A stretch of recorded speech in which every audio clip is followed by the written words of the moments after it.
పరిశుద్ధుడు మన రక్షకుడైన యేసుక్రీస్తు ప్రభునామములో కూడి వచ్చిన మీ అందరికీ కూడా నా యొక్క ప్రేమ వందనాలు తెలియజేస్తున్నానండి. ఇదిన మన ధ్యానం నిమిత్తము కీర్తనల గ్రంథం 9వ అధ్యాయం 10వ వాక్యాన్ని చదువుకుందాం. కీర్తనల గ్రంథం 9వ అధ్యాయం 10వ వచనాన్ని చదువుకుందాం. అక్కడ వ్రాయబడిన మాట, నిన్ను ఆశ్రయించిన వారిని నీవు విడిచిపెట్టే దేవుడు కాదు అని రాసిపెట్టింది. ఆయనను ఆశ్రయించిన వారిని దేవుడు ఏం చేయడంట? విడిచిపెట్టే దేవుడు కాదు అన్నాడు. చిన్న ప్రార్థన చేసుకుందాం.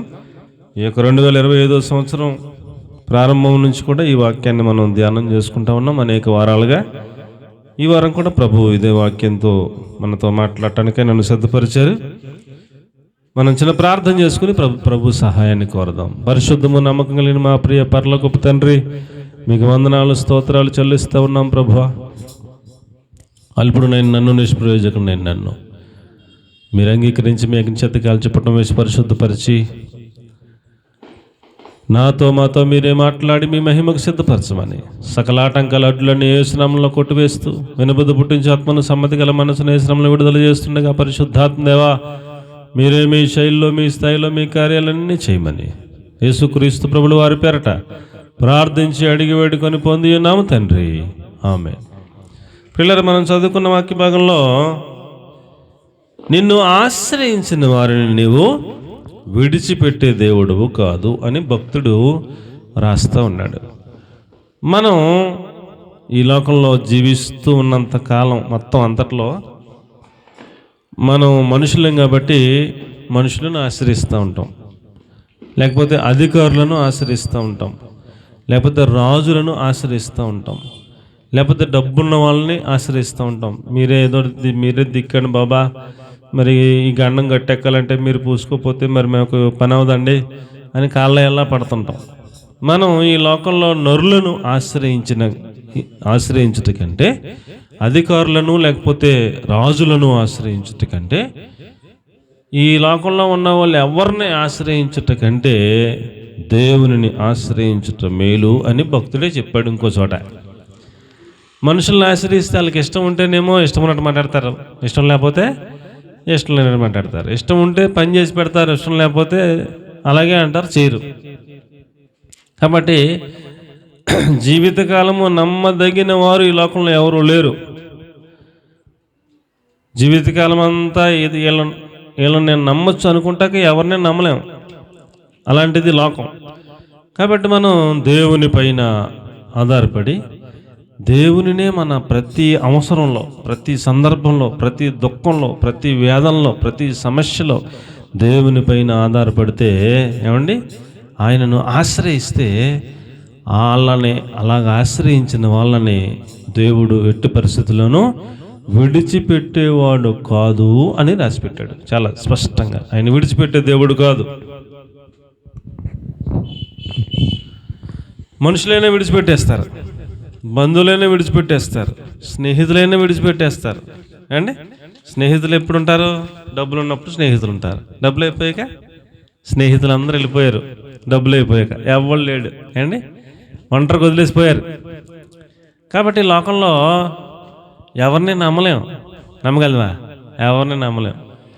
ఏదో ఆశించి వస్తారు, వాళ్ళు ఆశించింది ఉన్నంతకాలం ఉంటారు, అది అయిపోతే సైలెంట్గా చెక్కేస్తారు. ఎవరిని నమ్మదగిన వాడు ఎవరు లేడు ఈ లోకంలో. కానీ దేవుడు నమ్మదగిన వాడు. దేవునికి స్తోత్రం కలిగిన కానీ ఆయనను ఎవరైతే ఆశ్రయిస్తారో వారిని ఆయన విడిచిపెట్టే దేవుడు కాదు అని చాలా స్పష్టంగా అనుభవించిన వాళ్ళు చెప్తున్నారు. ఆయనను ఆశ్రయించిన వారిని ఆయన విడిచిపెట్టడు అని చెప్తున్నారు. ఆయన ఆశ్రయించిన వారిని ఆయన ఏం చేస్తాడంటే విడిచిపెట్టకుండా అని మనం కనుక ఆలోచన చేస్తే, మొదటి మాట, ఈ రోజుకి దేవుడిచ్చిన మొదటి మాట విలాప వాక్యాలు 3వ అధ్యాయం 25వ వచనం. విలాప వాక్యాల గ్రంథం 3వ అధ్యాయం 25వ వాక్యం. ఆయన ఆశ్రయించిన వారికి ఆయన దయ చూపించును అన్నాడు. అమ్మ దొరికిందా? తన్ను ఆశ్రయించు వారి ఎడల అంతే యెహోవా దయాళుడు. అంతే సరిపోద్దండి, నీకు అంతా చదవక్కర్లా. ఎవరైతే తనను ఆశ్రయిస్తారో వారి ఎడల ఆయన ఎలాగుంటాడంటండి? దయాళుడు, దయ చూపిస్తాడు. మనము దేవుణ్ణి ఆశ్రయిస్తే ఏమండి, దేవుడు మనకి ఎలా ఉంటాడంటండి? మన దేవుడు మనకి ఎలా ఉంటాడంట? దయాళుడుగా ఉంటాడంట, దయ చూపించేవాడుగా ఉంటాడంట. ఆయన ఎవరైతే ఆశ్రయిస్తున్నారో వారిని ఆయన విడిచిపెట్టే దేవుడు కాదు. అంత మాత్రం విడిచిపెట్టకుండా ఏం చేస్తాడు మీ దేవుడు అని అంటే, నేను నా దేవుడిని ఆశ్రయిస్తే నన్ను విడిచిపెట్టకుండా పట్టుకుంటాడు, నా మీద దయ చూపిస్తాడు అని అనుభవించిన వారు చెప్తున్నారు. మీకు అర్థం అవటం కోసం ఉదాహరణకి ఏమండి, ఒక తల్లి తండ్రి లేని ఒక బిడ్డ ఉంది, ఒక పాప. ఆ పాపకి ఎవరు లేరండి? తల్లి లేదు, తండ్రి లేడు. అలాంటి పాపని చిన్నాన్న పెంచాడు. ఎవరు పెంచారండి? చిన్నాన్న పెంచాడు. చిన్నాన్న పెంచి పెద్ద చేశాడు, భక్తిలో పెంచాడు. ఆ చిన్నాన్న పేరు మొర్దెకై, ఆ పాప పేరు ఎస్తేరు అండి. ఆ పాపను పెంచిన తర్వాత రాజుగారి సమక్షంలో నుంచి ఒక ప్రకటన వచ్చింది. షూషను కోటలోకి నా 127 సంస్థానముల్లో ఉన్నటువంటి కన్యకలందరూ కూడా ఎవరైనా నేను రాణి అవ్వాలనుకుంటే వాళ్ళు ఎవరైనా సరే రావచ్చు, వాళ్ళని సంవత్సరం పాటు పోషించి వారికి అలంకరణ 6 నెలల్లో, శుద్ధీకరణ 6 నెలల్లో చేసి రాజు దగ్గర పంపిస్తాం. రాజుగారు ఏ కన్యకను ఇష్టపడతాడో ఆ కన్యక రాణి అవుతుందని ఒక చాటింపు వేయబడింది 127 సంస్థానాల్లో అండి. 127 సంస్థలు అంటే 127 రాష్ట్రాలు అనుకోండి. అంత పెద్ద మహా సామ్రాజ్యంలో మహారాజుకు రాణి అయ్యే అవకాశం కదా. రాణి అవ్వాలంటే ఒక రాష్ట్రంలోనే కన్యకలు ఎంతమంది వెళ్తారు అండి? నేనే రాణి అవ్వాలనుకుని ఎంతమంది వెళ్తారు? బోళ్ళది మంది వెళ్తారు. అలాగే 127 రాష్ట్రాల్లో నుంచి ఎంతమంది అయితే నేను రాణి అవ్వాలనుకున్నారో అందరూ వచ్చేసారు. వచ్చేస్తే షూషను కోట, ఒక రాజు కోట, అందులో ఎంతమంది అయినా పడతారు. ఆయనకి పెద్ద రాజుగారికి పెద్ద లెక్క ఏముంది, అందులో ఏర్పాట్లు చేశాడు. వాళ్ళకి 6 నెలల శుద్ధీకరణ అండి. శుద్ధీకరణ అంటే రకరకాల ఉంటాయి కదా, శుద్ధీకరణ చేస్తారు. తర్వాత అలంకరణ, 6 నెలల అలంకరణ అంట, రాజుగారికి తగ్గట్టుగా. ఇలా చేసి మొత్తం సంవత్సరం అయిన తర్వాత రాజు దగ్గర ప్రవేశపెడతారు. రాజు ఏ కన్యకను చూసి తన కిరీటం పట్టుకొచ్చి నెత్తి మీద పెడతాడో ఆవిడే రాణి. మిగిలిన వాళ్ళందరూ ఉత్తిదే.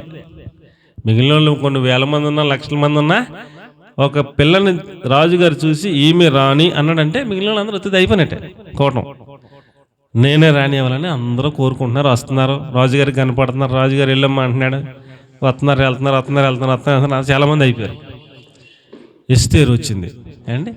ఎస్తేరు రాజు ఎదుట అలా వచ్చి నిలబడగానే రాజుగారికి దయ పుట్టిందంట. దేవునికి స్తోత్రం కలిగినగా. చాలామంది పిల్లలను చూస్తున్నాడు, చాలామంది కన్యకలను చూస్తున్నాడు, ఎవరిని రాణిగా ఆయన యాక్సెప్ట్ చేయట్లా. ఈమెను రాణి అని కిరీటం పెట్టలేదు ఎవరికి. ఆయన ఎస్తేరుని చూడగానే ఆయనకి ఏం పుట్టిందంటే దయ పుట్టిందంట. ఎందుకు పుట్టింది? ఏమండి ఎందుకు పుట్టింది? ఈ ఎస్తేరు కన్నా అందగత్తెలు లేరా అక్కడ? ఎస్తేరు కన్నా అందగత్తెలు లేరానా? ఉంటారు, బోళ్ళది మంది ఉంటారు. ఎస్తేరు కన్నా డబ్బులు నవ్వులు లేరా? బోళ్ళది మంది ఉంటారు. రాజు మెచ్చుకునే క్వాలిటీ ఇంకా లేని పిల్లలు ఎవరో లేరా అంటే బోళ్ళది మంది ఉంటారు. కానీ దేవునిని ఆశ్రయించినటువంటి బిడ్డ ఎస్తేరు. ఎవరండి? దేవునిని ఆశ్రయించిన బిడ్డ ఎస్తేరు. ఆ బిడ్డను పెంచిన మొర్దెకై అనేటువంటి వ్యక్తి దేవుణ్ణి ఆశ్రయించినవాడు, ఉపవాస ప్రార్థనలు చేసినవాడు, చిన్నప్పటి నుంచి భయభక్తుల్లో పెంచినవాడు. పిల్లల్ని దేవుణ్ణి ఆశ్రయించడం, ప్రార్థన నేర్పించినవాడు. ఉపవాస ప్రార్థన నా పిల్లకు కూడా నేర్చుకుంది. ఏమండి? చిన్నప్పటి నుంచి శ్రద్ధాభక్తులతో పెరిగింది, దేవుని మీద ఆధారపడటం నేర్చుకుంది, దేవునిని ఆశ్రయించడం నేర్చుకుంది.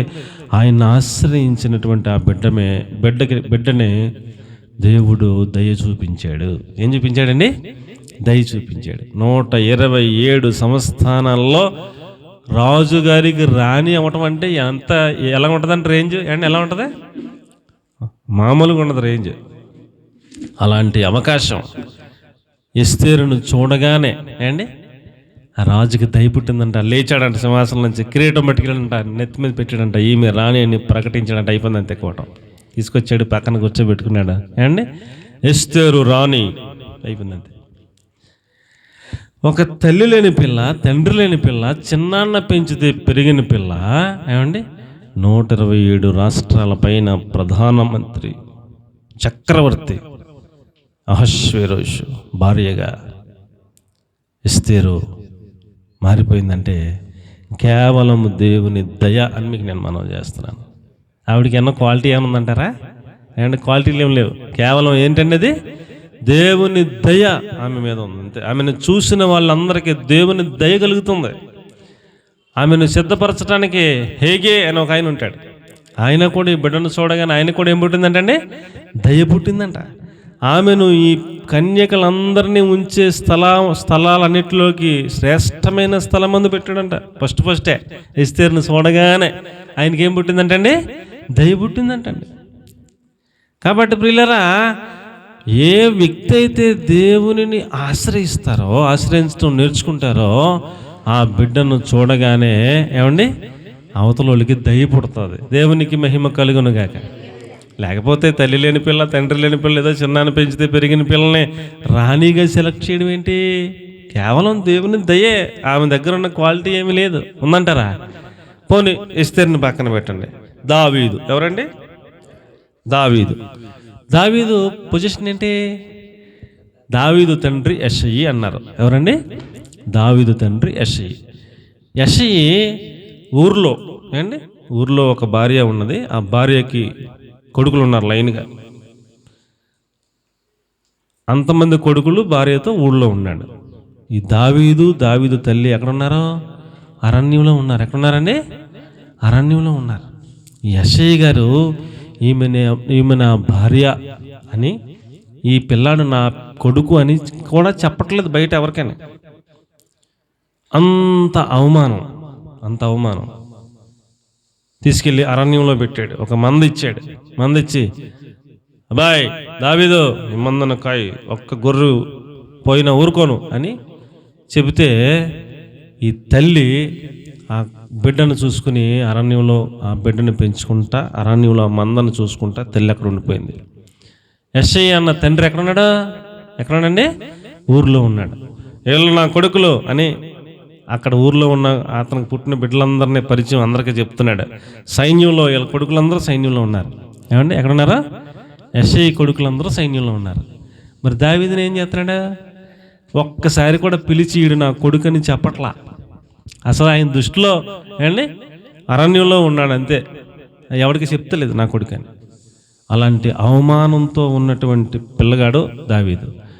గొర్రెల దొడ్లో ఉన్నటువంటి పిల్లోడు దావీదు. ఏమండి కనీసం తండ్రి గారు అంటానికి కూడా, నా కుమారుడే అని పరిచయం చేయడానికి కూడా ఇష్టపడని తండ్రి. అలాంటి పొజిషన్లో ఉన్నాడు పిల్లోడు. కానీ ఆ దావీదు తల్లి ఏం చేస్తుంది తెలుసా?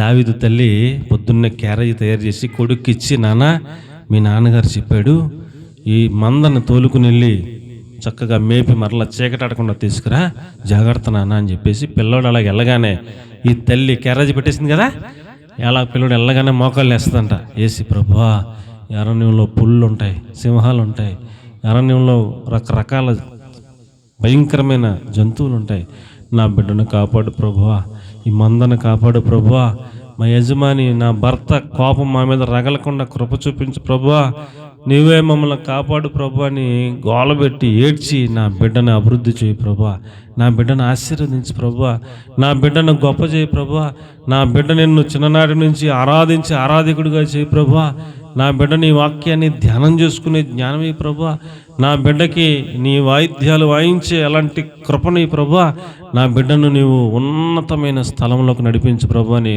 కన్నీళ్లతో పిల్లోడు మళ్ళీ సాయంకాలం చీకటవ్వకుండా వచ్చేదాకా ప్రార్థనలో ఉండేదంట తల్లి. ఈ ప్రార్థన విన్నటువంటి దేవుడు, నన్ను ఆశ్రయించింది ఈ తల్లి అని ఆ గొర్రెల దొడ్లో ఉన్న పిల్లగాడిని తీసుకెళ్ళి ఎక్కడెట్టాడు తెలుసా అండి? రాజుగా పెట్టాడు. ఎక్కడ పెట్టాడండి? గొర్రెల దొడ్లో ఉన్న దావీదుని తీసుకెళ్ళి ఎక్కడ పెట్టాడు దేవుడు? రాజుగా పెట్టాడు. సమూయేలు అభిషేకించడానికి యెషయి ఇంటికి వచ్చాడు. ఎక్కడికి వచ్చాడండి? యెషయి ఇంటికి. దేవుడు యెషయి ఇంటికి వెళ్ళంటే యెషయి ఇంటికి వచ్చాడు. యెషయితో చెప్పాడు, యెషయి నీ పిల్లలు ఎంతమంది ఉన్నారు అందరినీ పిలిపించన్నాడు. పిలిపించంటే మరి అందరినీ పిలవాలి కదా, అందరినీ పిలిచాడు. వాళ్ళందరూ వచ్చారు. వస్తే మొట్టమొదటి పెద్దోడిని చూసి సమూయేలు అనుకున్నాడు, ఈడై ఉంటాడు రాజుగా అభిషేకం చేయమన్న దేవుడు అభిషేకం చేయమన్నాడు కదా, ఈడై ఉంటాడు, చాలా లావు చక్కగా పొడుగు కండలు తిరిగి ఉన్నాడు, ఈడే అనుకుంటాని ప్రభు వీడికి అభిషేకం చేశానా అని దేవుడిని అడిగితే దేవుడు ఈడు కదన్నాడు. అదేంటి ఈడు కదా అన్నాడు దేవుడు అని చెప్పేసి ఇంకెవరైనా ఉన్నారా నీకంటే 2వని పంపాడు, 3వని పంపాడు, 4వని పంపాడు, 5వని పంపాడు, 6వని పంపాడు, లైన్గా పంపుతుంటే దేవుడు అంటాడు ఈడు కదా అంటున్నాడు. సమూయేలు ఎవరిని చూస్తే వాళ్ళనే భలేగా ఉన్నారు వీళ్ళు, ఈడే అనుకుంటా అంటే సమూయేలు అనుకుంటున్నాడు. ఎవరు కాదన్నారు, అందరూ అయిపోరంట.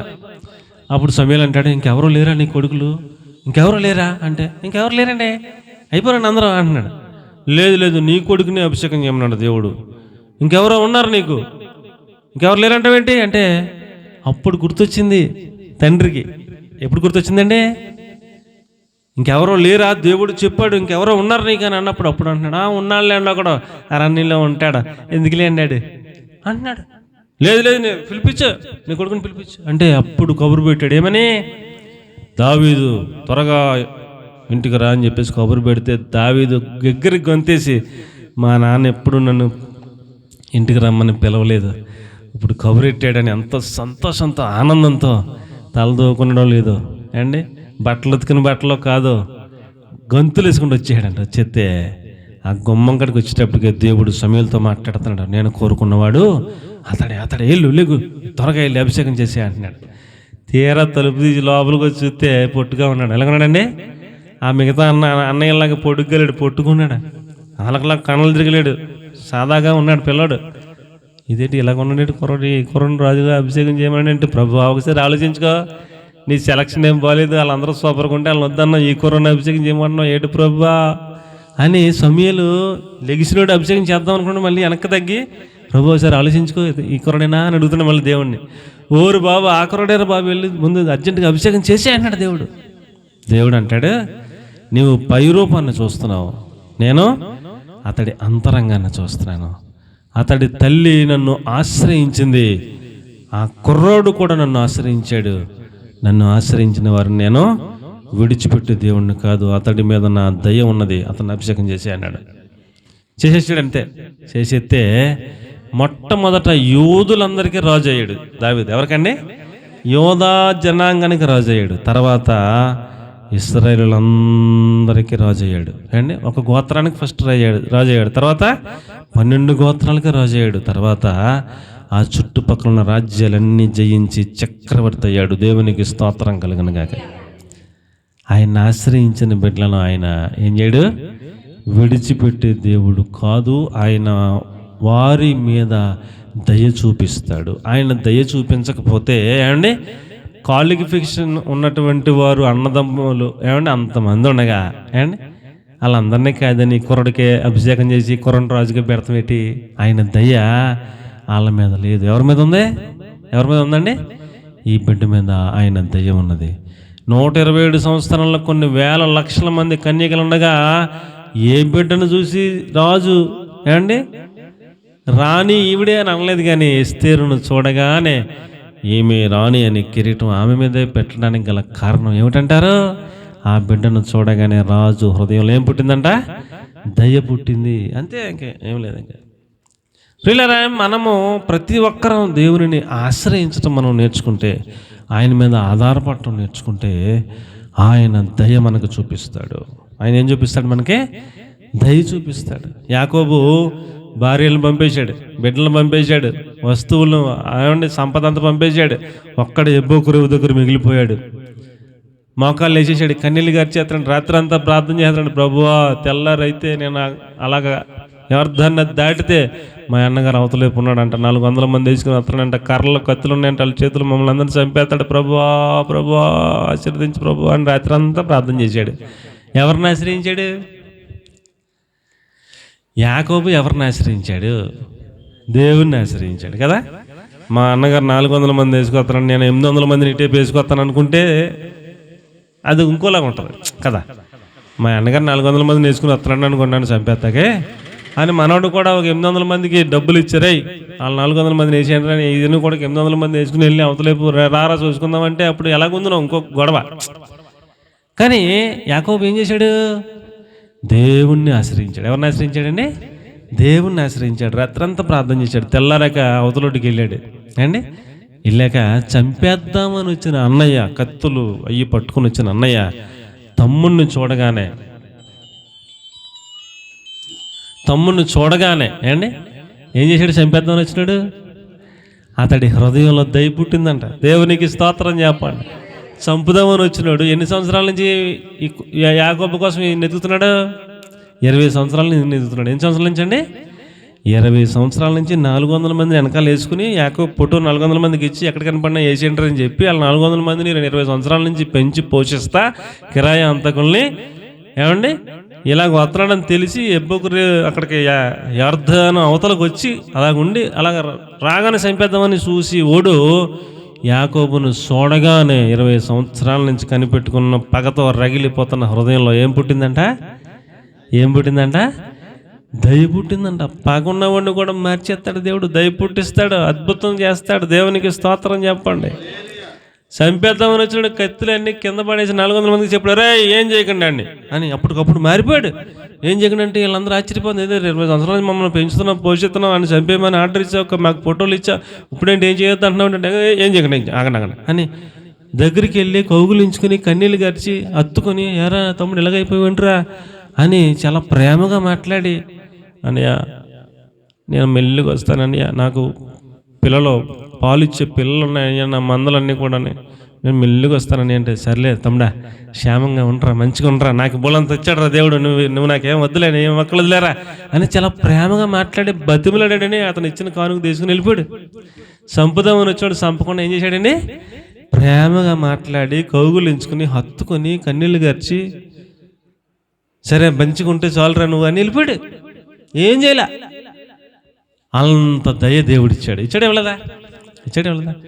కాబట్టి పిల్లరా, ఇందు నిమిత్తము తేలుచున్న ఫలితార్థం ఏమనగా, మన ముందు కఠినమైన పరీక్షలు ఉన్నా, మన ముందు ఉద్యోగానికి ఇంటర్వ్యూ ఉన్నా, మన ముందు ఏమండి వివాహం అనే ఒక కఠినమైన నిర్ణయం తీసుకోవాల్సిన పరిస్థితి ఉన్నా, ఎవరిని చేసుకోవాలి, ఎవరు మంచోళ్ళు, ఎవరు చెడ్డోళ్ళు మనకి అర్థం కాకపోయే ఉన్నా, మన పరిస్థితి ఏమండి బిడ్డలు మనల్ని సరిగా చూడట్లేని పరిస్థితి అయినా, భర్త సరిగా మారలేదన్న పరిస్థితి అయినా, బిడ్డల సంసారాలు బాగోలేదన్న పరిస్థితి అయినా, బిడ్డలకి పిల్లలు పుట్టలేదన్న సమస్య అయినా, నీ సమస్య నీ పరిస్థితి ఎటువంటి కఠినమైందైనా నీవు ఆయనను ఆశ్రయించగలిగితే నీ పైన ఆయన దయ చూపిస్తాడు. అందులో అనుమానం ఏమీ లేదు. దేవునికి స్తోత్రం కలుగునుగాక. 2 సమూయేలు గ్రంథం 9వ అధ్యాయం 3వ వచనం, నీవు దావీదుకు దయ చూపినట్లు అంటాడు. దావీదుకు దయ చూపించబట్టే అంత గొప్పడయ్యాడు రాజు. యెహోవా నాకు దయ చూపునట్లుగా, అంతే సరిపోద్దాం. యెహోవా నాకు దయ చూపినట్లుగా. దేవుడు దయ చూపించకపోతే ఇంకా గొర్రెలు దొడ్డుకాడే ఉందను. దేవుడు దయ చూపించకపోతే ఎక్కడ ఉందడు? ఇప్పటికీ కూడా గొర్రెలు దొడ్డుకాడే ఉందడు. నీకు చచ్చిపోదాకా అక్కడే ఉందడు. అక్కడ ఉన్నవాడు మళ్ళీ రాజు అవుతాడా? వాడో ఆ రంగంలోనే ఉందడు, ఆ గొర్రెల దొడ్డుకాడే ఉందడు. అదే బతుకు చచ్చిపోదాకా. ఇంకా ఏ తేడా ఏం లేదు. దేవుడు దయ చూపి ఆ దొడ్లోంచి ఎక్కడ తీసుకొచ్చాడు? స్టెప్ బై స్టెప్ ఎన్ని రకాలుగా అభివృద్ధి చేశాడు దావీదుని. ఏండి సితారా వాయించడం నేర్పాడు, పాటలు పాడటం నేర్పాడు, ఆరాధించడం నేర్పాడు, స్తుతించడం నేర్పాడు, వాక్యాన్ని ధ్యానం చేయడం నేర్పాడు, వాక్యాన్ని చదువుకోవడం నేర్పాడు. ఏమండి అలాగలాగా సౌలుకి దురాత్మ పడితే సితారా చమత్కారంగా వాయించే ఒకరిని తీసుకొస్తామని దావీదుని తీసుకొచ్చారు. అతడు సితారా వాయించగా దురాత్మ వెళ్ళిపోయింది. అలాగా కొంచెం ఒక స్టెప్ ఎక్కిచ్చాడు. తర్వాత సౌలు ఆయుధాలు మోసేవాడిగా ఇంకో స్టెప్ ఎక్కిచ్చాడు. తర్వాత ఏమండి తన యోధా జనాంగం మీద రాజుగా ఇంకో స్టెప్ ఎక్కించాడు. ఆ తర్వాత ఇశ్రాయేల్ అందరి మీద రాజుగా ఇంకో స్టెప్ ఎక్కించాడు. అలాగ చక్రవర్తిగా చేశాడు. ఒక జీవితకాలం అంతా యుగాలు తరతరాలు మరిచిపోకుండా దావీదు పేరు చిరస్థాయిగా నిలిచిపోయి అంత గొప్ప కీర్తి ప్రతిష్ట ప్రఖ్యాతినిచ్చాడు. ఈరోజు కూడా యేసు ప్రభు వారు కూడా నేను దావీదు కుమారుణ్ణి అనిపించుకోవడానికి చాలా సంతోషపడ్డాడు. అంత రేంజ్లో పెట్టాడు దావీదుని తీసుకెళ్ళి. ఎందుకండి దేవుని ఆశ్రయించిన వారిని ఆయన విడిచిపెట్టాడు. ఆయన వారికి దయ చూపిస్తాడు అనే ఒక మాట వాళ్ళ జీవితాల్లో నెరవేర్చబడింది. కాబట్టి మనం కూడా ఆయనను ఆశ్రయించడం నేర్చుకుందాం. ఆయన దయ మన మీద చూపిస్తాడని దేవుని వాక్యం తెలియజేస్తూ ఉంది. ఏమండి, అలాగే 2 దినవృత్తాంతాల గ్రంథం 30:18 అంటాడు, ఆయన దయ చూపించి ప్రాయశ్చిత్తము చేయునుగాక అంటాడు.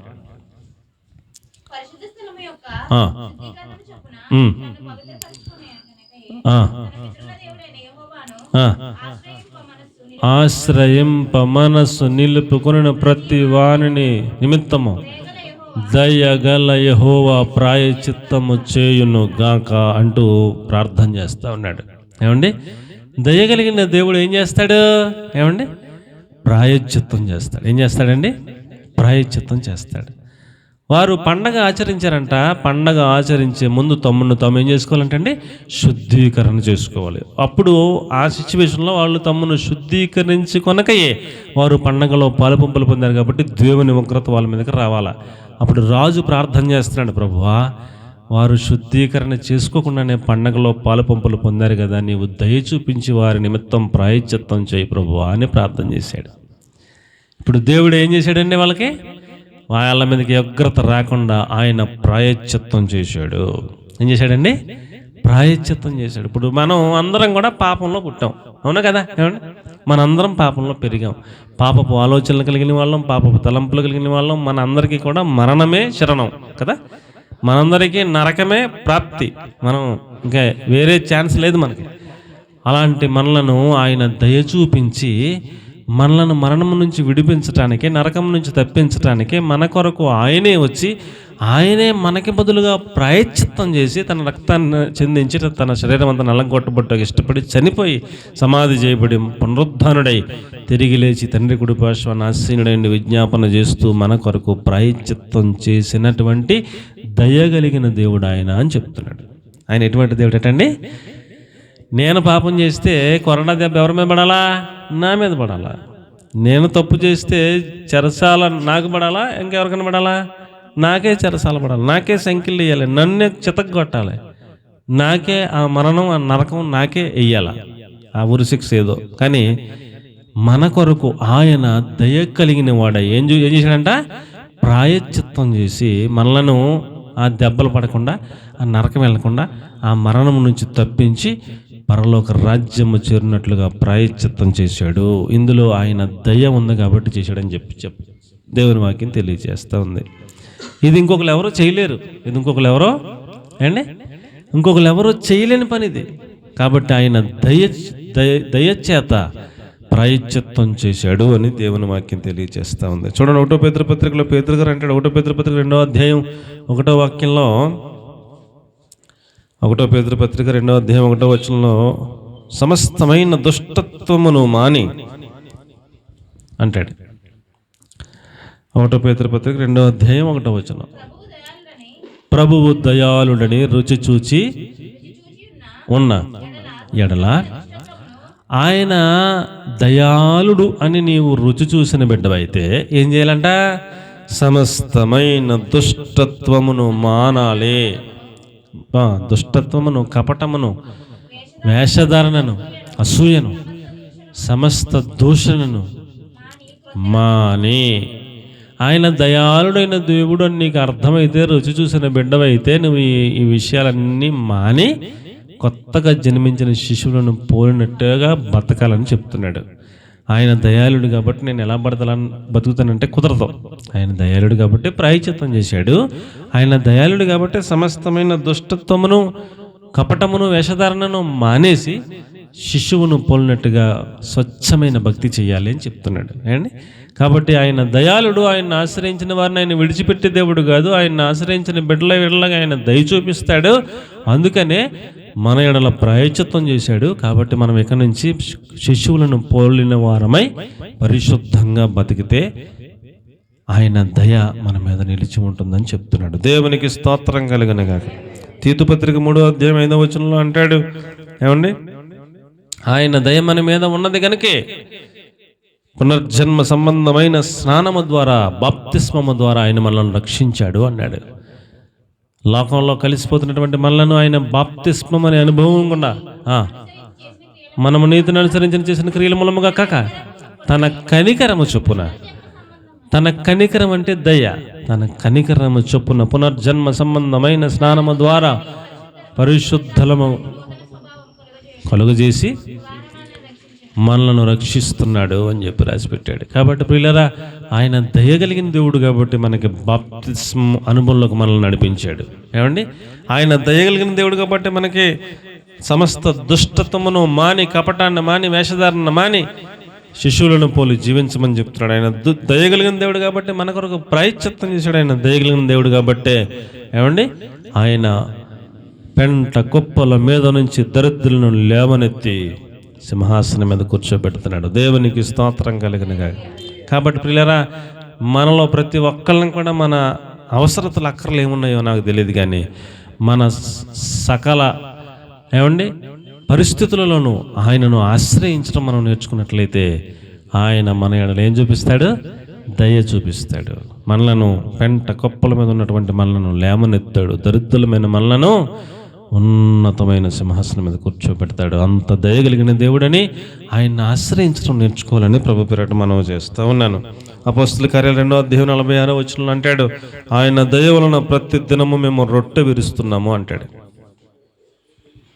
అపోస్తలుల కార్యాలు 2వ అధ్యాయం 46వ వచనం. మరియు వారేక మనస్కులై ప్రతి దినము దేవాలయంలో రొట్టె విరుచుచు, తప్పక కూడుకొనుచు, ఇంటింట రొట్టె విరుచుచు, దేవునిని స్తుతించుచు, ప్రజలందరి వలన దయ పొందిన వారై. ఏండి అమ్మా, దేవుని దయ పొందిన వారు తర్వాత ఇంకెవరు దయ పొందాలా? చెప్తలేదు మీరు. దేవుని దయను పొందిన తర్వాత మనం ఇంకెవరు దయ పొందాలా? ప్రజలందరి దయను పొందాలి. సాక్షాత్తు యేసుక్రీస్తు ప్రభుల వారే ఏమండి, సాక్షాత్తు యేసుక్రీస్తు ప్రభుల వారే ఏమన్నారండి? ఆయన గురించి రాసిన ఆ యొక్క వాక్యంలో ఏమనుందండి? యేసు ప్రభుల వారు దేవుని దయందును ఇంకేమన్నాడు? మనుషుల దయందును ఆయన వర్ధిల్లుచుండెను అన్నాడు. యేసు ప్రభు వారే దేవుడి దయలోను వర్ధిల్లారు, అలాగే ఇంకెవరి దయలో వర్ధిల్లారటండి? మనుషుల దయలో కూడా ఆయన వర్ధిల్లారని చెప్పి రాసిపెట్టుంది. కాబట్టి మనము దేవుడిని ఆశ్రయించి బిడ్డలమైతే ఆయన దయ ఉంటుంది. తర్వాత ఇంకెవరి దయ ఉంటుందంట? మనుషులందరి, ప్రజలందరి దయ వారి మీద ఉంటుందని దేవుని వాక్యం తెలియజేస్తూ ఉంది. ప్రజలందరి దయ మన మీద ఉండాలంటే మనం ఏం చేయాలంట? ఇంటింట రొట్టె విరుచుచు. కాబట్టి ఇంకా చాలామంది బాప్తిస్మం తీసుకోవడానికి వెనకాడుతున్నారు. ఎందుకో నాకు అర్థం కావట్లా. చాలామంది ఆయన బలలో పాలుపంపులు పొందట్లా. ఎందుకో నాకు అర్థం కావట్లా. మీకు దేవుని దయ ఉంటే సరిపోలేదు, తర్వాత ఎవరి దయ ఉండాలి? మనుషులందరి దయ కూడా ఉండాలంటే మనం ఏం చేయాలి? బాప్తిస్మం తీసుకోవాలా. ఆయన రొట్టెలో, బలలో పాలుపంపులు పొందాలా. శరీరంలో, రక్తంలో పాలుపంపులు పొందాలి. అప్పుడు ఏమండి, వారు ఇంటింట రొట్టె విరుస్తూ ఉండగా మనుషులందరి ఏమనుందాం అక్కడ? దయ వారి మీద ఉండెను అనుందా? ప్రజలందరి వలన దయ పొందిన వారై వాళ్ళు వర్ధిల్లారని చెప్పి. కాబట్టి ప్రియులారా, మనకి దేవుని దయ ఉండాలి, మనుషుల దయ కూడా ఉండాలంటే ఏమండి, మనం ఆయనను ఆశ్రయించాలని దేవుని వాక్యం మనకు తెలియజేస్తూ ఉంది. దేవునికి బిగ్గరగా ఒక స్తోత్రం చెప్పండి. హల్లెలూయా. మొదటి పాయింట్, ఎవరైతే దేవుణ్ణి ఆశ్రయిస్తారో వారిని దేవుడు విడిచిపెట్టే దేవుడు కాదు అనే అంశంలోని ఆయన్ని ఆశ్రయించిన వారిని ఆయన ఏం చేస్తాడు? దయ చూపిస్తాడు అనే మాటను మనం ధ్యానం చేసుకున్నాం. రెండవ మాట, ఆమోసు గ్రంథం 5వ అధ్యాయం వచనం, ఆయన్ని ఆశ్రయించిన వారు బ్రతుకుదురు. ఆయన్ని ఆశ్రయించకపోతే చచ్చిపోతాం. ఆయనను ఆశ్రయించిన వారు బ్రతుకుతారు. 5:6, యెహోవాను ఆశ్రయించుడి, అప్పుడు మీరు బతుకుదురు. ఆశ్రయించని ఎడల బేతేలులో ఎవరు ఉండకుండా, ఆర్పివేయలేకుండా అగ్ని పడినట్లు ఆయన యోసేపు సంతతి మీద నాశనం చేస్తాడు. మీరు చెరపట్టబడతారు, మీరు శూన్యమగుతారు. 1000 మంది యుద్ధానికి వెళ్ళి మళ్ళీ 100 మందే వస్తారు, 900 మంది చచ్చిపోతారు. 100 మంది యుద్ధానికి వెళ్ళి 90 మంది చచ్చిపోతారు, 10 మంది తిరిగి ఇంటికి వస్తారు. మీరు శూన్యమైపోతారు, మీరు చెరపట్టబడిపోతారు. నన్ను ఆశ్రయించకపోతే మరణం అవుతారు, నన్ను ఆశ్రయిస్తే మీరు బతుకుతారని చెప్పి చెబుతున్నాడు. ఆయన్ని ఆశ్రయిస్తే ఏమవుతారటండి? ఆయన్ని ఆశ్రయిస్తేనే బతుకుతామంట, లేకపోతే స్తోత్రం లేదుక. ఆయన్ని ఆశ్రయించిన వారు మాత్రమే బ్రతుకుతారు. ఆయన్ని ఆశ్రయించకపోతే చనిపోతాం. ఈ చనిపోవటం అన్న మాట దాని అర్థం ఏమిటంటే, మనకి మరణాలు ఎన్నున్నాయి? మరణాలు ఎన్నున్నాయి? ఈ శరీరం చచ్చిపోవటం ఒకటే, అదే మామూలుగా మన అందరికీ తెలుసు. ఈ శరీరం చచ్చిపోయాక మన లోపల ఏముంది? ఆత్మ ఉన్నది. ఆ ఆత్మ పేరే సుధాకర్. నేను చచ్చిపోయాను అనుకోండి, సుధాకర్ చచ్చిపోడు అంటారు. ఇది ఇక్కడే ఉంది కదా, బాడీ ఇక్కడే ఉంటుందా? శరీరం ఇక్కడే ఉంటుంది కదండి. ఇక్కడే ఉన్నా సుధాకర్ ఇక్కడే ఉన్నాడని అంటారు. సుధాకర్ చచ్చిపోయి వెళ్ళిపోడు అంటారు. ఇది మృతదేహం, దీన్ని అట్టుకెళ్ళి పాతి పెడతారు కదా. లోపల ఆత్మ పేరు సుధాకర్. ఈ ఆత్మ దేవుని దగ్గరికి పరలోకం వెళ్తే ఓకే, లేకపోతే ఎక్కడికి వెళ్ళాలి? నరకం పోవాలా. మనము ఆయనను ఆశ్రయిస్తే బతుకుతాం, నరకం పోవం. ఇంకా ఆశ్రయించకపోతే నరకమే, చచ్చిపోతాం. ఇక అందులో యుగాలు అగ్ని ఆరదు, పురుగు చావదు. అగ్ని మండిపోతూ ఉంటే ఈ శరీరానికి ఎలా ఉంటుంది? కాలుతూ ఉంటే ఎలా ఉంటుందండి? అంత బాధ కదా. పొద్దున్నే ఇక్కడ ఇలా చీరుకుంది, నాకు ఇలా చీరుకొని కాసేపు రక్తం వచ్చింది. ఒక 2-3 నిమిషాలు వచ్చినట్టు తర్వాత దానికి అదే ఆగిపోయిందిలేండి. మనకి ఏదైనా చిన్నదిగా చీరుకుంటేనే తట్టుకోలేము, బాధ వచ్చేస్తుంది కదా. ఏదైనా ముళ్ళు గుచ్చుకుంటేనే తట్టుకోలేము, బాధ వచ్చేస్తుంది. మరి వర్తమానం అగ్ని కింద ఎత్తా ఉంటే మనం అందులో అగ్నిలో ఇలాగలాగా అగ్నిలోనే ఉంటే ఎక్కడ తట్టుకుంటామా? ఇక వర్తమానం అమ్మాయి బాబాయ్ అంటే ఏడుతుమే. ఇక అక్కడ ఏమీ ఓదార్పు లేదు. ఇక అగ్ని ఆరదు, పురుగు సావదంటే మనం చచ్చిపోం.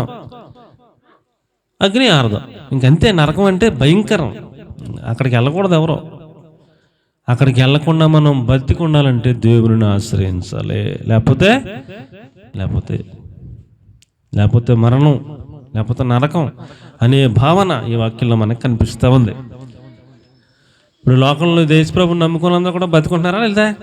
ఏమండే అమ్మా, యేసుప్రభుని నమ్ముకుని వారు అందరూ కూడా బతుకుంటున్నారా లేదా? లోకంలో అందరూ బతుకుంటున్నారు కదా. ఇక్కడ వాక్యం అర్థం ఏమిటంటే, ఆయనను ఆశ్రయించిన వారు పరలోకంలో ఆయనతో పాటు బతికి యుగాలు బ్రతుకుదురు. ఆయనను ఆశ్రయించని వారు ఏమవుతారు? చచ్చిపోతాం అంటే ఇక మృతుల లోకం, నరకం, పాతాళం, ఇంకా బాధపడతామే. కాబట్టి ఆయనను ఆశ్రయించిన వారు బ్రతుకుతారు అన్నట్టుగా ఆ మాట యొక్క అర్థం అండి. ఒక 2 మాటలు మీకు నేను తెలియచేయాలని ఆశపడుతున్నాను. ఇశ్రాయేలీయులు ఐగుప్తు దేశంలో ఉన్నారు. ఎక్కడున్నారండి? ఐగుప్తు దేశంలో ఉన్నారు. ఐగుప్తు దేశంలో ఉంటే ఇప్పుడు దేవుడు చెప్పాడు మోషేకి ఏమనంటే, నానా, ఐగుప్తు దేశంలో ఉన్నటువంటి ప్రతి రాజు మొదలుకొని అట్టడుగు ఉన్నటువంటి కూలి వరకు ప్రతి ఇంట్లో మొదటి కుమారుడు, పశువుల్లో మొదటి పశువు చచ్చిపోతుందని ఫరోకి చెప్పు అని చెప్తే ఫరో చెప్పాడు. ఫరోకి మోషే చెప్పాడు. దేవుడు చెప్పమన్నాడు, మొదటి పిల్లోడు ప్రతి ఇంట్లో కూడా, పశువుల్లో కూడా మొదటి పశువు పిల్లల్లో చచ్చిపోతాయని దేవుడు చెప్పమన్నాడు అని చెప్పాడు. చెప్పిన తర్వాత ఆ ఐగుప్తు దేశం లోపలే ఇశ్రాయేలీలు కూడా ఉన్నారు, గోషెను రాష్ట్రంలో ఉన్నారు. ఇశ్రాయేలీలు ఉన్నటువంటి ప్రతి ఇంటికి కూడా మీరు పస్కా ఒక బలిని సిద్ధపరచాలని చెప్పాడు. ప్రతి ఇంట్లో ఒక గొర్రె పిల్ల కానీ ఒక మేకపిల్ల కానీ తీసుకోమన్నాడు. 10వ రోజున, నెల 10వ రోజున దశమన్నాడు, అంటే 10వ రోజున ఒక గొర్రె పిల్లని కానీ తీసుకోండి, లేకపోతే ఒక మేకపిల్లని తీసుకోండి. మీ ఇంట్లో మనుషులు లెక్క చెప్పుని తీసుకుని 10వ రోజున తీసుకుని ఇంట్లో పెట్టుకోవాలి. 4 రోజులు అక్కడ వాళ్ళ ఇంట్లో ఉంచుకోవాలి. 14వ రోజున ఆ యొక్క గొర్రె పిల్లని వధించి దాని యొక్క చర్మాన్ని తీయాలి. దాని యొక్క ఆంత్రములు అంటే వేస్ట్ ఉంటుంది కదా, కోడి కోసినప్పుడు వేస్ట్ ఉంటాయి కదా కొన్ని పాటలు, అవి తీసి పక్కన పెట్టాలి. ఈ యొక్క తినొచ్చు అన్నవన్నీ కూడా తీసి పక్కన పెట్టాలి. పొంగని రొట్టెలు, పులియని రొట్టెలు చేసుకుని వాటితో వాళ్ళు ఆ రాత్రి కాల్చుకుని దాన్ని తినాలని చెప్పాడు దేవుడు.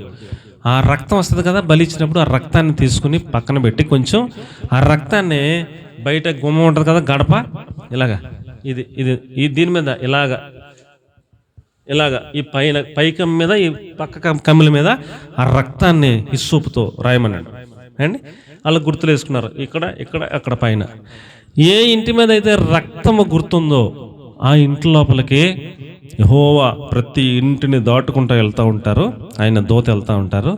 ఆ రక్తాన్ని చూసి రక్తం ఉన్న ఇంట్లో పిల్ల చచ్చిపోరు, రక్తం ఉన్న ఇంట్లో పెద్ద కొడుకు చచ్చిపోడు, పశువుల్లో మొదట పుట్టిన పశువు చచ్చిపోదు. ఏ ఇంటి గుమ్మం మీద అయితే రక్తం లేదో ఆ ఇంటి గుమ్మంలోకి దేవుడు పంపించిన సంహార దూత వెళ్తారు, మొదటి పిల్లడు చచ్చిపోతాడు, పశువుల్లో మొదటి పశువు చచ్చిపోతుంది. ఇలాగున దేవుడు చెప్పాడు. ఆ రాత్రి అర్ధరాత్రి మొదలుపెట్టాడు దూత అండి. ఇశ్రాయేలీలు ఉన్నటువంటి వాళ్ళ ప్రతి ఇంట్లోని అండి, ఇప్పుడు నేనే ఇశ్రాయేలుని కదా, ఇశ్రాయేల్ని మోషే చెప్పాడు, చెప్పినా వినకుండా మా ఇంటికి నేను ఆ యొక్క గడప మీద రక్తం రాసుకోలేదు అనుకోండి, ఏమవుద్ది? అక్కడ దూత ఈడు ఇశ్రాయేలీడా, ఈడు ఐగుప్తీడా, అది కాదు, అదేం చూడడం. దూతకు చెప్పిన మాట ఏంటి, దేవుడు రక్తము కనపడితే నువ్వు అందులోకి వెళ్ళకూడదు, రక్తం కనపడకపోతే నువ్వు ఆ ఇంట్లోకి వెళ్ళి సంహరించి వెళ్ళిపోవాలి పక్కింటికి అని చెప్పి పంపించాడు దేవుడు. ఇప్పుడు ఆ దూత పని ఏంటి, ఈడు ఐగుప్తుడా ఇశ్రాయేలుడా ఇది ఎంత కాదు. దూత పని ఏంటంటే ఆ గొర్రెపిల్ల రక్తం చెందించబడిందా లేదా, ఆ రక్తం అక్కడ రాసుకున్నారా లేదా, రక్తం చూస్తాడు, వదిలేసి వెళ్ళిపోతాడు, అంతే. ఇప్పుడు మనం బతకాలంటే యేసు ప్రభు రక్తము లోపల ఉంటేనే బతుకుతాం. దేవునికి స్తోత్రం కలిగినగా. గొర్రెపిల్ల ఎవరో కాదు, యేసు ప్రభువే గొర్రెపిల్ల, వధింపబడిన గొర్రెపిల్ల అని చెప్పి రాశారు యేసు ప్రభు గురించి. ఆ యేసు ప్రభు రక్తము వెనకాల ఆశ్రయించిన వారు మాత్రమే బతుకుతారు. ఆ రక్తము లోపల, ఆ రక్తము రాసుకున్న గడప లోపల ఉన్న వాళ్ళు మాత్రమే రక్షింపబడతారు. ఇంకొక మాట అండి ఇంకో మాట, మనం ఇశ్రాయేలీలం, మీరు ఇప్పుడు వాళ్ళదోకెళ్ళి వీళ్ళదోకెళ్ళి 3, 4, 5, 6, 7, 8 ఇళ్ళు ఉన్నాయి, 10 ఇళ్ళు ఉన్నాయి ఇక్కడ మనకి అండి. ఈ 10 ఇళ్లలో 9 ఇళ్ళు రాసుకున్నాం, 10 ఇళ్ళు రాసుకుని 9 ఇళ్ళు లోపలే ఉన్నాం, 10వ ఇంటోళ్ళు రాసుకుని బయటికి వెళ్ళారు. బతుకుతారా చచ్చిపోతారా చెప్పండి. 10వ ఇల్లు రాసుకుని అర్ధరాత్రికాడ బయటికి వెళ్ళకుండా లోపలే ఉన్నంటారా అని చెప్పిన అనకుండా రాసుకుని రక్తం రాసుకుని బయట నుంచున్నారు. వాళ్ళు రోడ్డు మీద, ఎక్కడికి వెళ్ళా, రోడ్డు మీద నుంచున్నారు. మరి ఇప్పుడు ఏం చేస్తారా? ఆ రక్తం చూస్తాడు, రక్తం లోపలే, బయట ఉంటే యాక్సెస్ లేదు, రక్తము లోపలే. యేసు ప్రభుల వారి రక్తమును ఆశ్రయించి ఆయన వెనకాల ఉంటే, రక్తము కింద ఉంటే, రక్తం నెత్తి మీద ఉంటే, యేసు ప్రభు రక్తం మన నుదుటి మీద కనపడితే వాళ్ళని వదిలేస్తాడు, లేకపోతే ఏమవుతుంది, సంహరించుకుంటే వెళ్ళిపోతాయి. కాబట్టి ఎవరు బతుకుతారు చెప్పండి, ఎవరు బతుకుతారు? ఆయన రక్తమును ఆశ్రయించిన వారు బతుకుతారు. దేవునికి మహిమ కలుగును గాక. ఆయన రక్తాన్ని ఆశ్రయించాలి. ఆయన రక్తము, యేసు రక్తము అని మీరు చెబుతూ ఉంటే సైతాను శక్తులు పారిపోతూ ఉంటాయి. యేసు రక్తంలో ఏముంది చెప్పండి? యేసు రక్తంలో శక్తి ఉంది, యేసు రక్తంలో విడుదల ఉంది, యేసు రక్తంలో విమోచన ఉంది, యేసు రక్తంలో ఏమండి బలం ఉంది. మీకు ఏదైనా శోధన వస్తే మీరు యేసు రక్తం చెప్పుకుంటే సాతాను శక్తులు పోతాయి, మిమ్మల్ని పట్టి పీడిస్తున్నటువంటి దురాత్మల సమూహాలన్నీ పోతాయి. కాబట్టి యేసు రక్తమును మనం ఆశ్రయించాలి. ఏమండి ఒకటి. ఇంకొకటి రెండోది, నా మాట ఆలకించండి. నిర్గమాకాండం 12వ అధ్యాయం 13వ వచనం 22వ వచనం త్వరగా తీయమ్మా.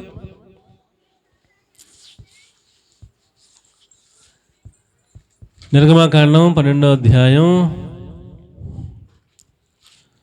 13వ వచనం 22వ వచనం.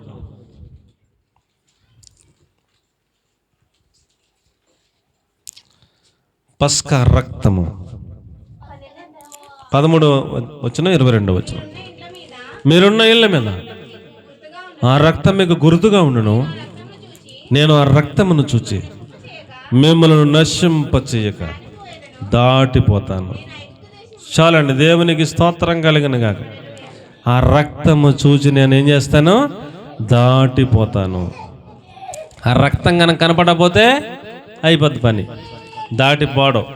కాబట్టి ప్రియులారా, మనము బతకాలంటే ఏం చేయాలి? ఆయనను ఆశ్రయించాలి. ఆయనను ఆశ్రయించి ఏం చేయాలి? ఆయన రక్తమును ఆశ్రయించాలి. ఆయన రక్తం, యేసు రక్తము కింద ఉంటేనే మనకి యాక్సెస్. యేసు రక్తమును చేత పట్టుకుని వెళితేనే తండ్రి దగ్గర మనకి ఏమండి ధైర్యం. ఆయన కృపాసనము చేరాలంటే ఆయన రక్తం పట్టుకుని వెళ్తేనే అక్కడికి చేరగలం. మీకు పాత నిబంధన గ్రంథంలో గుర్తుందో లేదో, ప్రధాన యాజకుడు మాత్రమే వెళ్ళాలి అతి పరిశుద్ధ స్థలంలోకి. అది సంవత్సరానికి ఒకసారి వెళ్ళాలి, రోజు వెళ్ళకూడదు. ఆ వెళ్ళేటప్పుడు రక్తాన్ని చేతులు పట్టుకుని వెళ్ళాలి. ఏమండి ఆ రక్తాన్ని చేతులు పట్టుకుని వెళ్ళినా కూడా అతగాడు నడానికి తాడు కట్టుకోవాలి. ఆ తాడు ఆవరణం బయట వరకు కూడా ఉండాలి. కాళ్ళకు గజ్జలు కట్టుకోవాలి. అతి పరిశుద్ధ స్థలంలోకి వెళ్ళాక ఒకవేళ ఈ ప్రధాన యాజకుడు ప్రధాన యాజకుడు ఏదన్నా పాపం ఉందనుకోండి, అక్కడికక్కడే పడిపోయి చచ్చిపోతాడు. చచ్చిపోతే దబ్బని సౌండ్ వస్తుంది కదా. ఎక్కడికి వెళ్ళింది ఏం కదా ఇక్కడికి వచ్చామ్మా పర్లేదు. ఏమండి ఆయన పడిపోతే ఆ గజ్జల సౌండ్ నడుస్తూ ఉంటే వినపడుతుంది కదా. ఆగిపోతే ఈయన పడిపోతే ఆ బయట ఉన్న తోడట్టుకుని లాగాలి, లోపలికి ఆవిడ వెళ్ళకూడదు. అంత అతి పరిశుద్ధమైన స్థలం అనమాట అండి అది. అలాంటి అతి పరిశుద్ధమైన స్థలంలోకి వెళ్ళాలంటే ఏమండి దేవునితో మనం మాట్లాడాలంటే యాక్సెస్ ఉండాలంటే ఏం చేయాలంట ఏమండి ఆ రక్తం పట్టుకుని వెళ్తేనే. యేసు ప్రభు ఏమండి రక్తం చూసి తండ్రి అయిన దేవుడు ఏం చేస్తాడు? ఆ రక్తాన్ని చూసి మనల్ని క్షమిస్తాడు. మనలో దోషాలు ఏమైనా ఉన్నా ఆ రక్తమును చూసి మనలను ఆయన అంగీకరిస్తాడు. కాబట్టి యేసు ప్రభు రక్తము చేత పట్టుకుని మీ కృపాసనకు చేరుతున్నాం తండ్రి అని మనం ప్రార్థన చేస్తుంటాం. ఆయన రక్తం లేకపోతే, ఆయన రక్తాన్ని ఆశ్రయించకపోతే మనకేం లేదు, మనం బ్రతికే ఛాన్స్ లేదని మనకు దేవుని వాక్యం తెలియజేస్తుంది. ఇంకో మాట చూస్తే యెహోషువ 2:18 ఆ యొక్క ఎరికో ఆ యొక్క ప్రాకారం మీద ఒక వేశ్య అనే రాహాబు అనే ఆవిడి గృహం ఉంది. ఇశ్రాయేల్ 12 గోత్రాల నుంచి 12 మంది పెద్దలు వెళ్ళినప్పుడు వేగు చూడడానికి అందులో ఒక ఇద్దరు కనాను దేశం చూడటానికి 12 మంది వెళ్ళారు, ఎరుకోని చూడటానికి 2 వెళ్ళారు. ఇద్దరు ఆ యొక్క ఇంట్లోకి వెళ్ళినప్పుడు ఆ వార్త ఎరుకో రాజుకి తెలిసిపోయి అక్కడికి సైన్యం వచ్చి మీ ఇంట్లో వేగు చూసేవాళ్ళు వచ్చారంటానంటే ఆమె ఆ వేశ్య ఏం చేసిందండి, వాళ్ళను మిద్దె మీద పెట్టి ఆ యొక్క గడ్డితో కప్పి వాళ్ళని కాపాడి వాళ్ళు వచ్చారు, వెళ్ళిపోయారు. మీరు తరిమితే వాళ్ళు మీకు కనపడతారని చెప్పేసి అంటే ఈ సైన్యం ఆ కొండలు పారిపోయారు వాళ్ళని ఎతకటానికి, పట్టుకుంటానికి. వాళ్ళు వెళ్ళిపోయాక అప్పుడు ఆ మిద్దె మీదకి వెళ్ళి వాళ్ళతో ప్రమాణం చేయించుకుని నేను మిమ్మల్ని కాపాడను కాబట్టి మీరు మా ఊరి మీదకి యుద్ధానికి వచ్చినప్పుడు, మా ఎరుకో పట్టణం మీదకి యుద్ధానికి వచ్చినప్పుడు నన్నును నా కుటుంబాన్ని మీరు కాపాడాలి, నా అన్నదమ్ములను నా తల్లిదండ్రులను నాకు ఉన్న వాళ్ళందరినీ కాపాడాలని ప్రమాణం చేయించుకుంటే వాళ్ళు అన్నారు, ఎర్రని దారం ఒకటి కిటికీ కట్టి ఈ దారం ఇక్కడ కిటికీకి ఉండాలి, నీకున్న వాళ్ళందరినీ తెచ్చుకుని ఇంట్లో పెట్టుకో, నీ తలుపు లోపల ఉన్న వాళ్ళందరినీ రక్షించే బాధ్యత మాది, నీ తలుపు లోపల ఉన్న వాళ్ళు ఎవరైనా చచ్చిపోతే దానికి మేము బాధ్యత వహిస్తాం, కానీ తలుపు బయట ఉంటే మాకు సంబంధం లేదు అని చెప్పారు. ఇప్పుడు ఏం చేసింది, వాళ్ళ తల్లిదండ్రులను, అమ్మని నాన్నే, వాళ్ళ అన్నయ్యలను, వాళ్ళ చెల్లెలను, వాళ్ళ కలిగిన వాళ్ళందరినీ పిలుచుకుని వాళ్ళ ఇంట్లో పెట్టుకుంది. అండి ఇంట్లో పెట్టుకుంటే వాళ్ళు రానే వచ్చారు, ఇశ్రాయేలీయులు యుద్ధం చేశారు, మొత్తం ఎరుకో కోట అంతా కూలిపోయింది, ఆ లోపలికి వెళ్ళారు, అగ్ని చేత మొత్తం కాల్చేశారు, అందరిని చంపేశారు. కానీ ఈ ఇంట్లో ఉన్న వాళ్ళందరినీ కాపాడారు. దేవునికి స్తోత్రం కలిగిన గారు. ఆ ఇంట్లో ఉంటేనే రక్షణ, ఆ ఇంట్లో ఉంటేనే రక్షణ. మిద్దె మీద అని రాశారు. ఎక్కడండి? మిద్దె మీద వాళ్ళని పెట్టి కాపాడింది. ఆ మిద్దె మీద ఈ బంధువులందరినీ కూడా ఆమె తీసుకొచ్చి పెట్టుకుంది. మిద్దె అనగా ప్రార్థనా జీవితం. మిద్దె అంటే ఏంటండి? పేతురు మిద్దె మీదకి ఎక్కాడు, ప్రార్థనలో ప్రార్థన చేసుకుంటూ ఉండగా పరవశుడయ్యాడని కొత్త నిబంధనలో రాసి ఉంటుంది. మిద్దె మిద్దె మిద్దె. ఎలీషా ప్రవక్త గోడ మీద, ఆ యొక్క షూనేమిరలో ఒక గోడ మీద గది కట్టిస్తే ఆ గదిలో ఎలీషా ప్రార్థన చేసుకునేవాడు అన్నట్టు. మిద్దె గది అనగానే ప్రార్థన అని అర్థం. అండి మనము ఎప్పుడు బ్రతికించబడతాం? ప్రార్థనలో ఉంటేనే బ్రతికించబడతాం. ప్రార్థన పరులుగా మనం ఉంటేనే బ్రతికించబడతాం. ప్రార్థన లేకపోతే మనం బ్రతికించబడలేం. మొదటిది యేసు రక్తము ద్వారా మనం బ్రతికించబడతాం. రెండవది ప్రార్థనా జీవితంలో ఉంటేనే బ్రతికించబడతాం. అలాగే మిద్దె అనుభవం ఇంకేం తెలియజేస్తుందంటే సహవాసం. ఏమిటండి?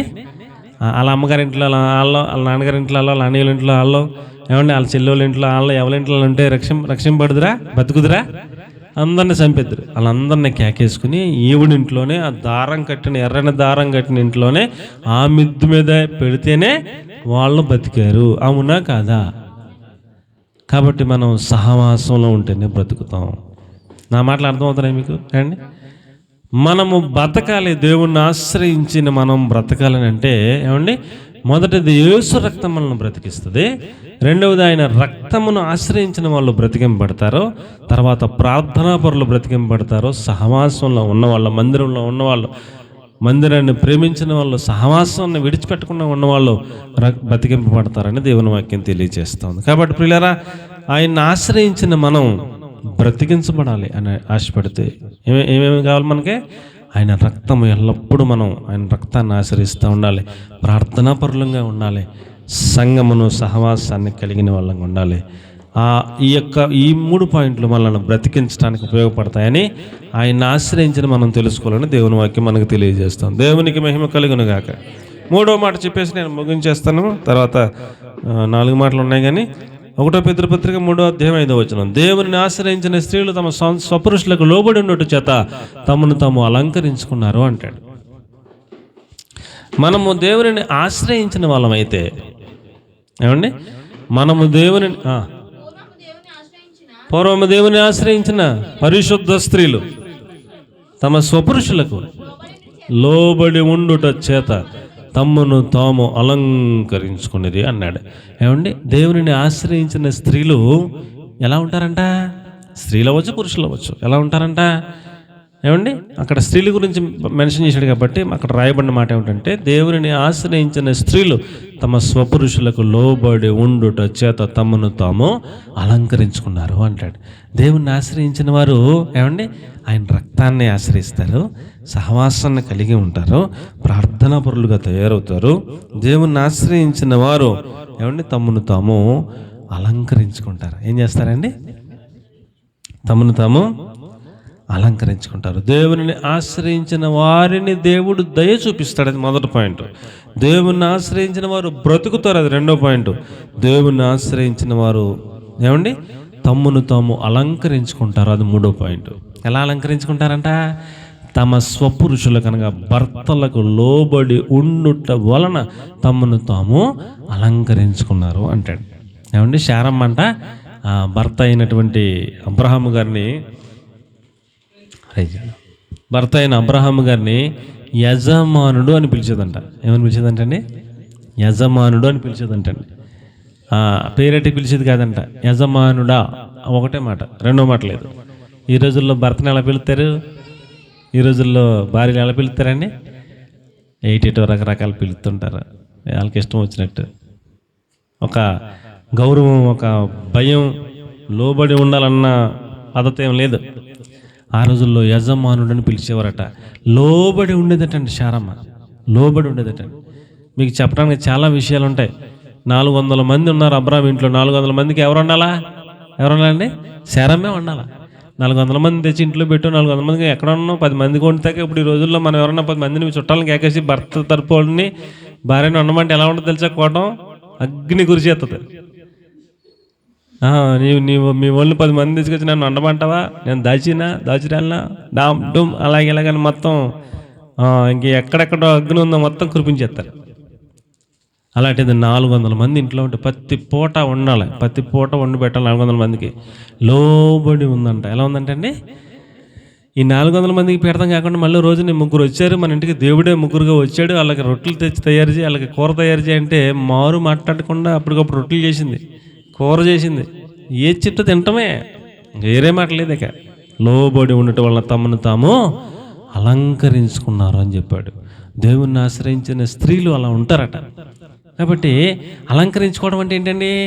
అలంకరించుకోవడం అంటే ఏంటి చెప్పండి?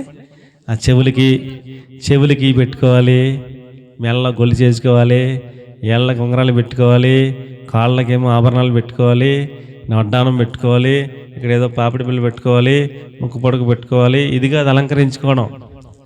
శరీరమును అలంకరించుకోకూడదు. శరీరాన్ని ఏం చేసుకోకూడదు? అలంకరించుకోకూడదు. మరి ఏం అలంకరించుకోవాలి? ఆత్మను అలంకరించుకోవాలి. ఏం అలంకరించుకోవాలా? ఆత్మను అలంకరించుకోవాలి. ఎలా అలంకరించుకోవాలి? ఈ బయట కనపడే గొలుసులు కాదు, సాధువు అయినట్టి. ఎలా అలంకరించుకోవాలంట? పేతురుపత్రికలో చెబుతాడు. మీరు కావాలంటే చూడొచ్చు. పేతురుపత్రిక 3వ అధ్యాయం 1 నుంచి 4 వరకు మనం చూస్తే, విధేయులై ఉండటం వలన మనల్ని మనం అలంకరించుకోవాలి, లోబడి ఉండటం వలన మనం అలంకరించుకోవాలి. తర్వాత సాధువు అయినట్టి. సాధువు అంటే ఏంటండి?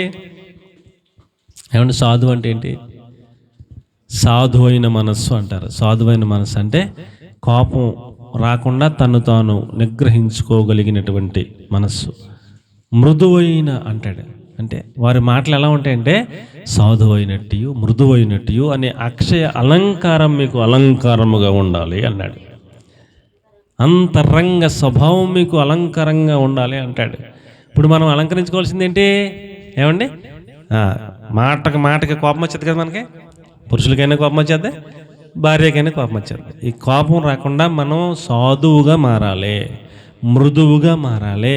కొంతమంది మాటలు ఎలా ఉంటాయంట? కత్తిపోటులాగా ఉంటాయంట. కొంతమంది మాటలు ఎలా ఉంటాయంట? చమురు పూసినటువంటి కత్తుల్లాగా ఉంటాయంట. కొంతమంది మాటలు ఎలా ఉంటాయి? నిందించేవారుగా ఉంటారు, అవమానించేవారుగా ఉంటారు, గేలి చేసేవారుగా ఉంటారు, అపహాస్యం చేసేవారుగా ఉంటారు, వెటకారం మాట్లాడతారు, వేళాకొలం మాట్లాడతారు. అండి ఆ మాటలతోనే సగం చచ్చిపోతారు అవతల వాళ్ళు. అలా మాట్లాడుతూ ఉంటారు. మనం అలా మాట్లాడకూడదంట. ఎలా మాట్లాడాలంట మన మాట? అండి మన మాట ఎలా ఉండాలంటే అండి సాధువైనట్టుగా ఉండాలి మన మాట. తర్వాత మృదువైనట్టుగా మన మాట ఉండాలి. అక్షయ అలంకారంగా మనం అలంకరణ లోపల అలంకరించుకోవాలంటాడు.